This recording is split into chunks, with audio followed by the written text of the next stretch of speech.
No ads. Good morning, Bucknutters. Welcome to the Bucknuts Morning 5 here on Monday, July 15th, 2024. I am Dave Biddle, very happy joined by Dan Rubin. We're going to make a lot of predictions on today's show. We're a week away from Big Ten Media Days, so the predictions are going to be flowing in next week. Dan and I are going to get ahead of the curve. We're going to make a series of predictions about Ohio State on today's show. Let's start with this one. Will Ohio State win the Big Ten title?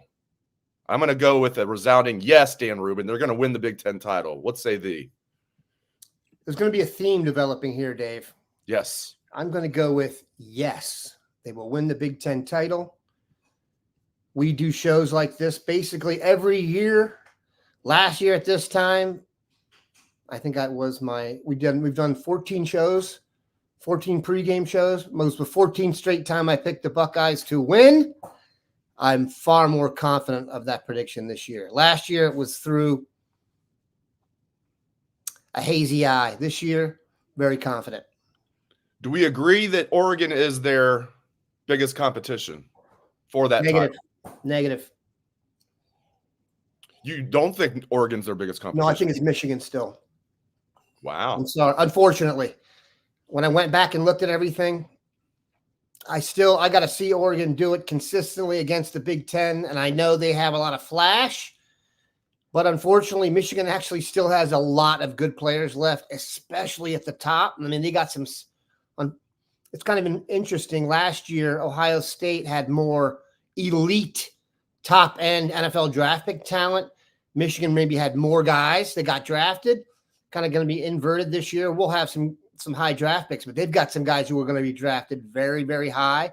And then now they maybe don't have the depth that we have. So I'll go Michigan number 2. Here's the thing about Michigan. Their defense will be good. Those stud D tackles are amazingly good. Kenneth Grant and Mason Graham. I mean, the Bengals got Chris Jenkins in the second round. Everybody lauded the pick, and I think it was a good pick. He was the third best D tackle for Michigan last year because of Kenneth Grant and Mason Graham. The fastest. You've got the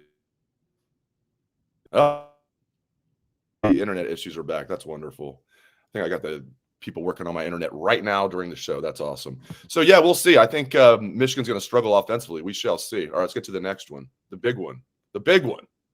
Will the Buckeyes win the national title, Dan Rubin? Yes. I mean, 14th straight year I've picked that. I don't think so. I've picked that most years. I just think they have the best team. I'm not going to overcomplicate it this year. I think they have. There may have been times when I had in my mind a way they could win the national championship, and I was pretty confident in that. This is the first year I think I've actually looked out and said, you know what?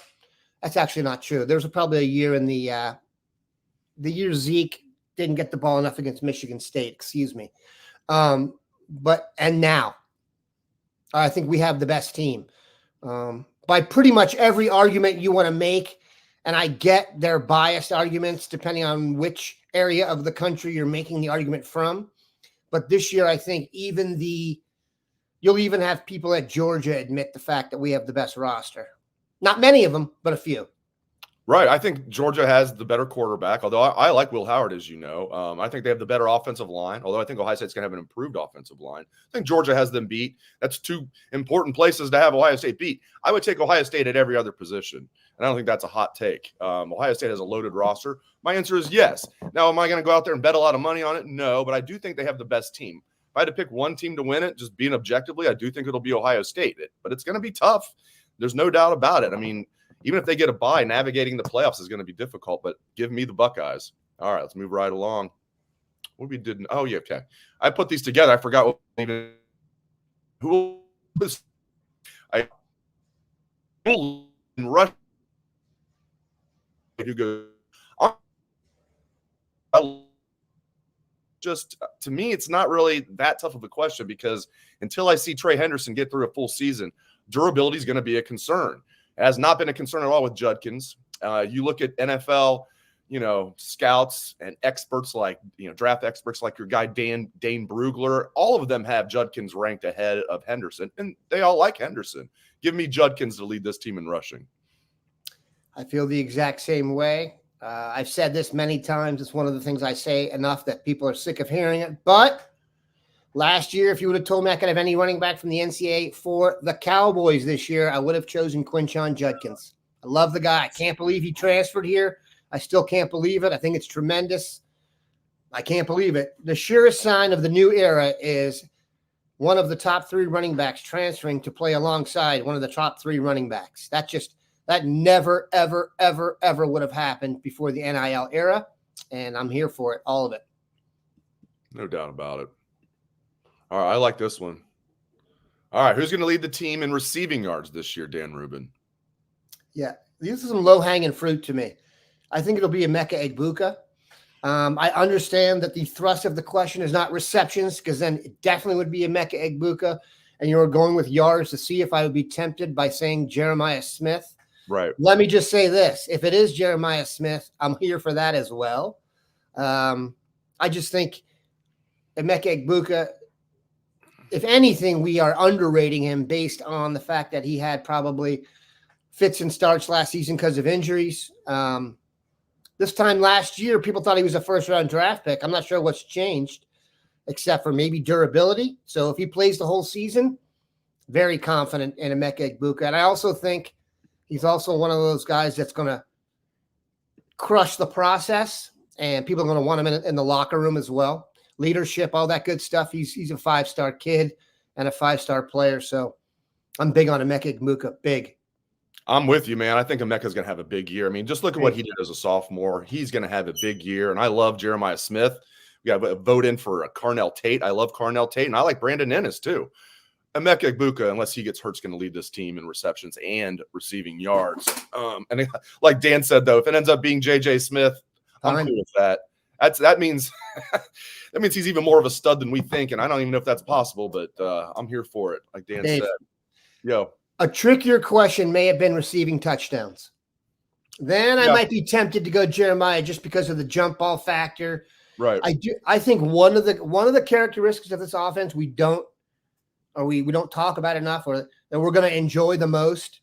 I think Chip Kelly's offense is going to be brilliant at dialing up shots. And by that, I mean not just dropping back and going 3 verts, which we do every time we get stressed out. I mean like a play where you think Will Howard's going to run it, and all of a sudden we're in one-on-one coverage with a DB who shouldn't be out there with one of our receivers, and it's a deep ball and called shots. And I think Jeremiah could be on the receiving end of a few of those. So touchdowns I would have had a little more trouble with, but receiving yards and receptions, I think Emeka would be the Vegas fave by a lot. I would still take Emeka for touchdowns because I still think he's going to lead the team in touchdowns. But you're right, that would be a closer call for sure. All right, curious about this one. All right, here we go. So I go first on this one. Will Howard will make at least second team All Big Ten or no? Okay, now here, if you Phil Steele did his, he's got does first team, second team, third team, fourth team. He has Will Howard as third team All Big Ten. Dylan Gabriel, I think every publication has Dylan Gabriel from Oregon ranked as the #1 quarterback in the Big Ten. And then I think it's pretty wide open after that. Now, Phil Steele has Drew Aller from Penn State ranked 2nd and has Miller Moss from USC ranked 4th. So those are your top 4. If you're wondering who Michigan's quarterback is going to be, it sounds like it's going to be Alex Orji, who's that run-first quarterback. I don't know if I've ever even seen him throw the ball. He can run really well, but he was not listed. I'm going to go with yes. Maybe I should have made it first team. I think it's going to be between Dylan Gabriel and Will Howard for first team All Big Ten. I will say yes, Will Howard will make at least second team All Big Ten. Oh, I agree with that. I think he'll be first team. A lot of the success we're talking about, guess who gets rewarded?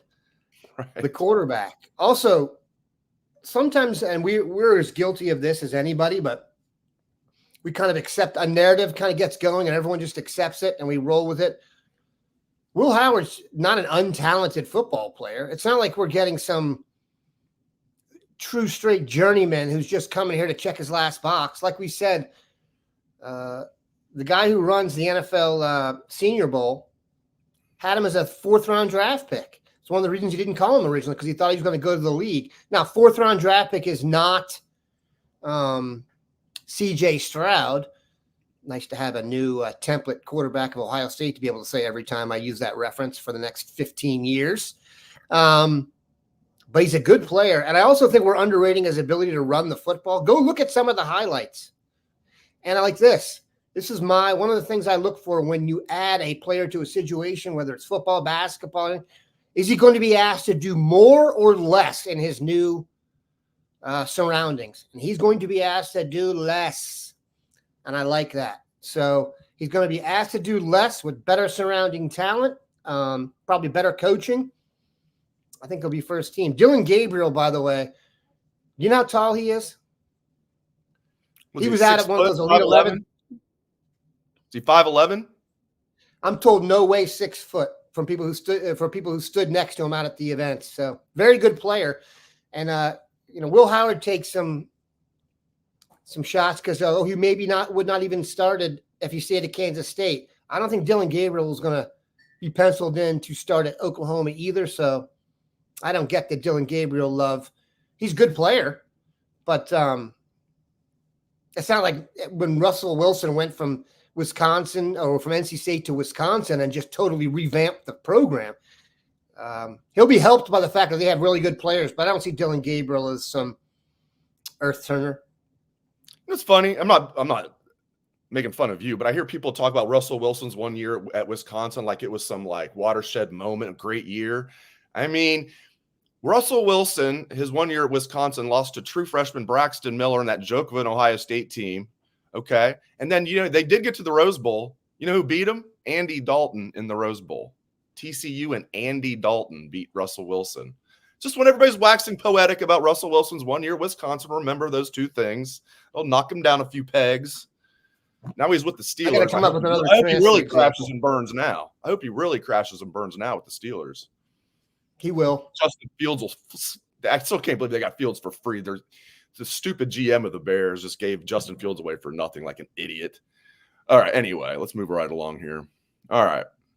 Who's going to lead the team in sacks?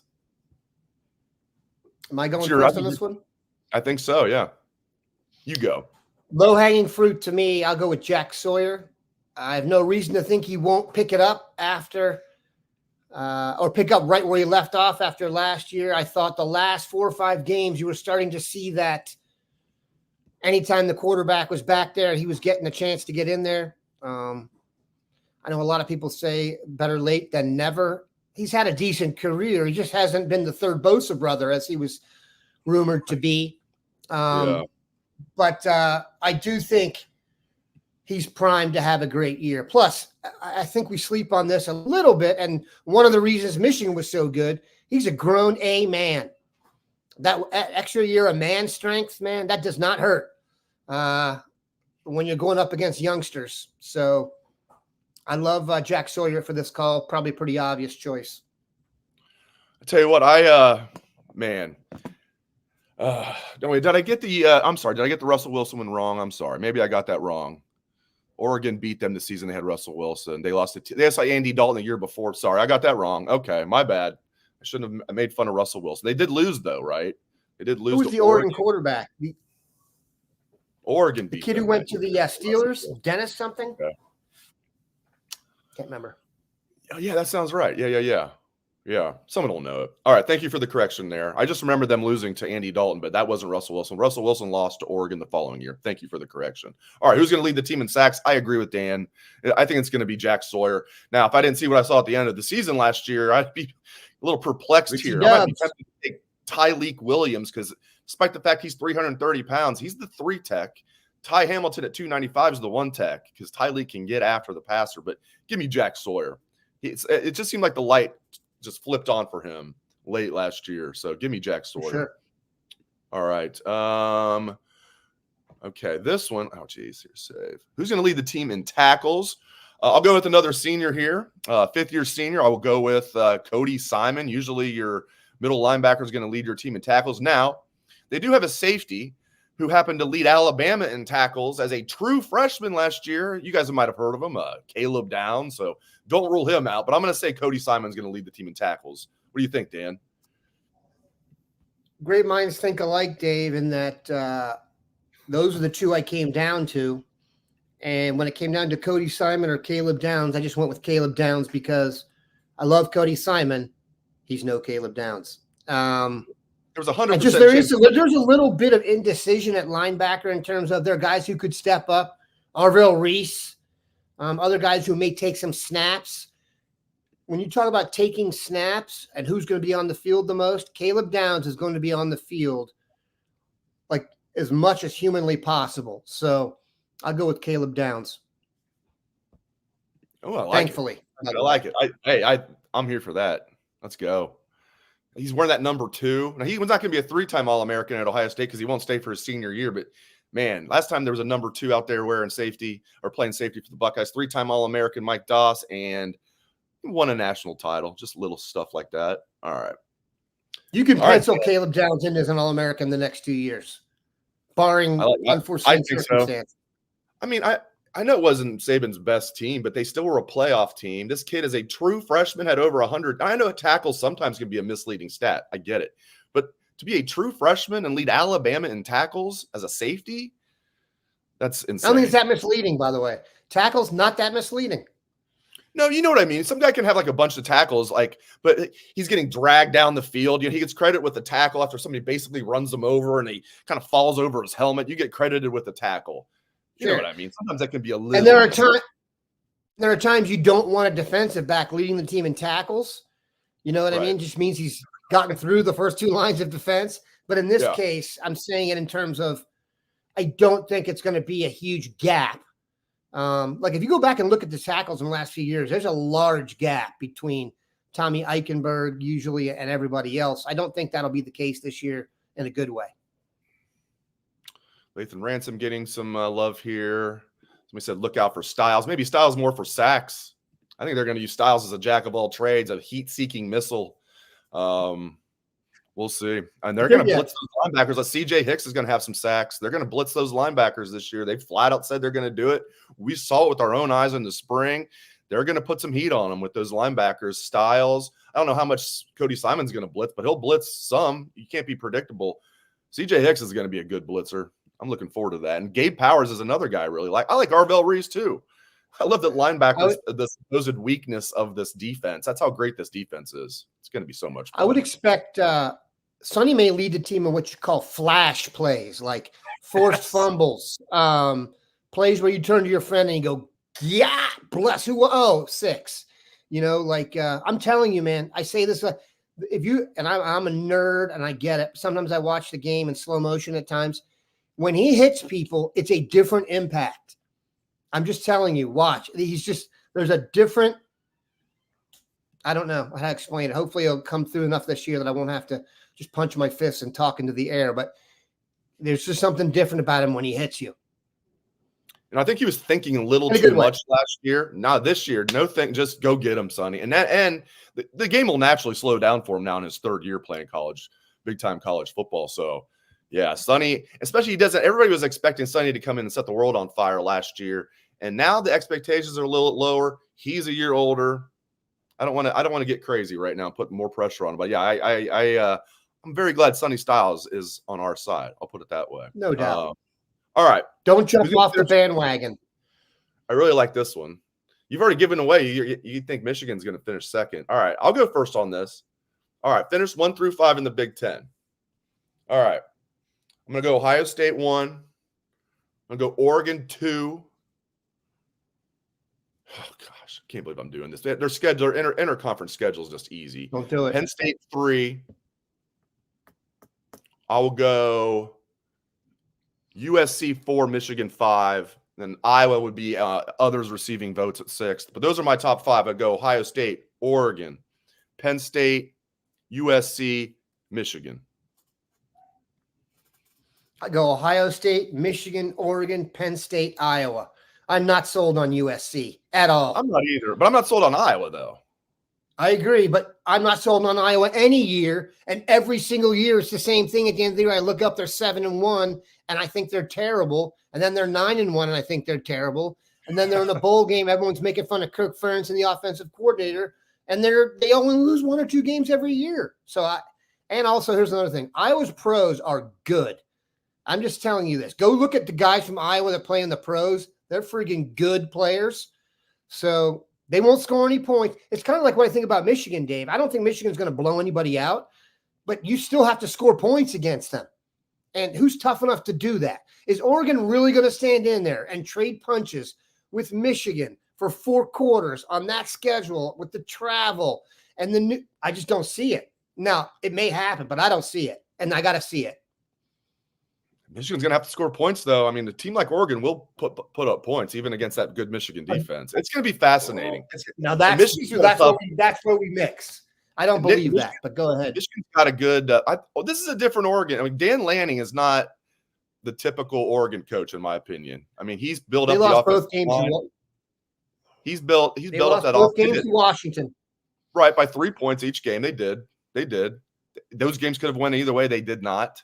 But this is not the Oregon team that's soft on the line. Oh, they're good. Yeah. Although I think they're going to smoke Michigan. We'll see. It's a fun thing about this stuff. We'll eventually find out who was right. That's a great thing. I hope you're right. That's a good thing about sports. Opinions eventually turn into facts, or you're wrong. It's fantastic. Let's keep it move right along here. I hope you're right. Nothing I would enjoy more than watching Oregon.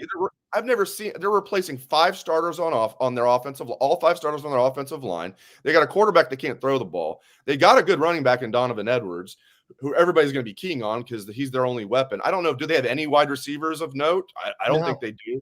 And then they do have some studs on defense. I don't even think their depth on defense is that good, and that's their strength is defense. I think Michigan. I almost put them 6th. I put them 5th though. I hope you're right. I think they're going to struggle. I'm not even saying anything about sanctions. Who knows? That might happen in 20 years the way the NCAA works. I'm taking that off the shelf. Just looking at their roster, soberly looking at their roster, I'm like, they're going to really struggle. I bet Texas whoops their ass. I think Ohio State's going to whoop their ass here in Columbus. We shall see. We'll find out. That's the fun thing. All right. Now, I'm not a fan of the ACC and the Big 12. Their champs automatically getting a bye in the college football playoff. Why is the Big 12 and the ACC on the same footing as the Big 10 and SEC? There's not a Power 4. There is a Power 2, and everybody knows it. It's ridiculous, but that's how it is.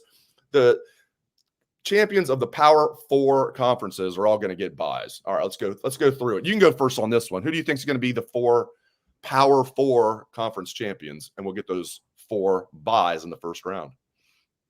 Yeah, I think I might be chalk here.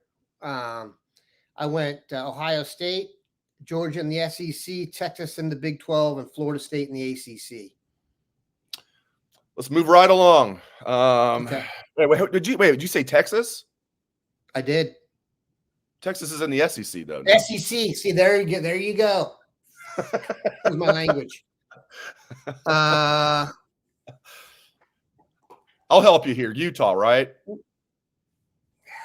Your candidates are basically Utah, Kansas State, and Oklahoma. That's embarrassing. State. This is my point. But it's also indicative of Dave sending me the questions 10 minutes before the show. I digress. It's more like a half hour, but who's Utah's like a half hour? It's an unexcusable mistake. No, it's not the first year. I sometimes forget that Oregon's in the Big 10. No, but here's why I say this. Okay, let's say Utah. There's nobody good. Utah is not supposed to be great this year, but they're the favorite to win the Big 12. Let's say that's 10-3. Let's say 10-3 Utah wins the Big 12. 10-3 Utah wins the Big 12, and they are a top 4 seed. They get a bye. They're 10-3, right? Let's say Georgia goes 12-0 in the regular season, gets to the SEC championship game. They're ranked 1 or 2 in the country. They lose a close game in the SEC championship game. They're sitting there at 12-1. 10-3 Utah is going to be seated ahead of 12-1 Georgia. And Georgia's not going to get a first-round bye. They're going to have to play 4 games. Utah will get a first-round bye. That's for whoever came up with that. They need to reassess what they're doing. It makes no sense at all to give the Big 12 champ, who has no blue blood in their entire conference now, to give them. I'm okay with the ACC because at least you have Florida State and Clemson. There's nobody in the Big 12 that deserves an automatic. Watch Utah go 13-0 now that I'm saying that. I do think Utah's going to be good. I mean, I agree with you, but I don't think you can get all the commissioners to the table, and one of the leagues is going to be like, we're just not good enough. You guys, we're going to give up the automatic berth. No chance, Lance Ito. They're all getting together and they're all having concessions, and I don't dispute the fact that that's actually going to be an issue too, because 10-3 Utah, there's a chance they just beat the crap out of each other and no one's that good. I mean, you could have a 4-loss team. Yeah, I get it, but that's just going to make it a little more interesting. It tends to happen though. Most sports where they do an automatic bye, and then they start to give you conference titles. It's like the NFL or any other league. You can get a goofy first round matchup or two. Win your league. That's what they're telling you. Yeah, but it's just one of those things. They're just giving it to whoever wins the conference championship game. So there could be a team that, makes the conference championship game at 10-2, and they beat the team that's 12-0 in the last second field goal, and then they get the bye because it's just whatever, man. Like, let's say Ohio State beats Oregon at Oregon and blows them out, and then loses a close game in Indy in the Big Ten championship game, 12-1 Ohio State, then is seeded no better than 5th, and they don't get a bye. I don't like it. Dave? Whatever. How about it's kind of like the end? How about the Buckeyes just go 15-0 and remove all the drama? But I'm picking Utah to win the Big 12, and I agree with your other ones. Kind of like the NCAA tournament, though, in basketball, where they're trying to have that drama go to the very, very end. And I think they don't want to put on those. I mean, those conference games, the conference championship games, as much as those are big money makers for the league. They don't want to have them be absolute done deals before things ever. So there's got to be some, you know what I mean? There's got to be some intrigue in those games. Otherwise, no one will attend. And you got to go on the road for those. They're not going to have a game where no one's going to attend, especially with the playoffs coming behind it. That's what's going to be really interesting, Dave. Which fans are going where? Who's going to bet on their team to win in the first round and go to the second round and be wrong? Who's going to go to every playoff game? That's tough, man. If you travel around with your team, and we can tell you this is the media, when you travel around with your team at the NCAA tournament, it is goofy, man. You don't know what's going on. So this should be interesting. We need those well-heeled supporters who are paid all the way through the championship game. But that's a tough call. This one's not a tough call for me. Will Michigan make the college football playoff? No, is my answer. What say thee? I've already made it clear that I think that they will. Okay, good. We need balance on the show. I just think they're better than they could be a lot worse and still be better than most other people. I don't think they're going to be anywhere near what they were last year, but unfortunately last year they were the best team. So I think there's a gap, but the gap isn't enough to keep them out of the playoff. Last one. How many teams from the Big Ten will make the college football playoff? My buddy Scotty Vegas and I were debating this on our show yesterday on 97.1 The Fan. How many Big Ten teams will make the college football playoff? He said 4. He thinks Iowa's going to make it. I don't think there's going to be 4, because keep in mind, there's really 11 spots, right? Because the best group of 5 teams going to be in. That's going to be 12. And then, like I said, you're going to have the 2 automatics, so at least one from the ACC, at least one from the Big 12. You have to think there's probably going to be more than just those 2. I think there'll be 3 from the Big Ten. Is that what you said as 4. well? 3? I'm sorry, I go 4. Yeah, I go Ohio State, Michigan, Oregon, and Penn State. I think this is going to be the yearly Penn State debate. They are when you think about the team, when you go back and look, who could be that team that we're arguing about in that last spot? Penn State is going to be in the mix of those arguments all the time. And in true Penn State fashion, I think they'll get the benefit of the doubt and get whacked in the playoff. Yeah, so I'm going to go with 3. I'm going to go with Ohio State, Oregon, and Penn State barely making it. I think there's going to be one team, obviously from the Big Ten, that has a bye. Then I think there's going to be a really good team that's 5 through 8 that won't get the bye, but will host a game. I'll say Ohio State's going to be the team with the bye. Oregon will be somewhere between 5 and 8, probably closer to 5th and 8th. They'll host a game at Autzen Stadium. It's going to be awesome seeing Ohio State play there this year. And then I think Penn State, there's going to be one team that sneaks in there, kind of, is going to have to play on the road as maybe a 10 seed, 11 seed. And I think that'll be Penn State. I think Iowa and Michigan will be on the outside looking in, and USC, but those would be the nenext 3 candidates. Somebody asked about Wisconsin. I think they'll be better than what they were last year in Luke's first year, but maybe not that much better. I think Wisconsin's probably headed for 8-4, maybe 9-3 at best. I think, I'll be surprised if they're much better than 9-3. I don't see Wisconsin really being a serious threat to make the playoff. Although now with 12 teams making it, who knows? Great stuff out of Dan Rubin. Fun Fun show. This is fun. This is fun stuff. I love this stuff. Really good insights from Dan Rubin. Thanks to all of you. We have a large audience here. Appreciate you guys very much. Hope everyone has a great rest of your day.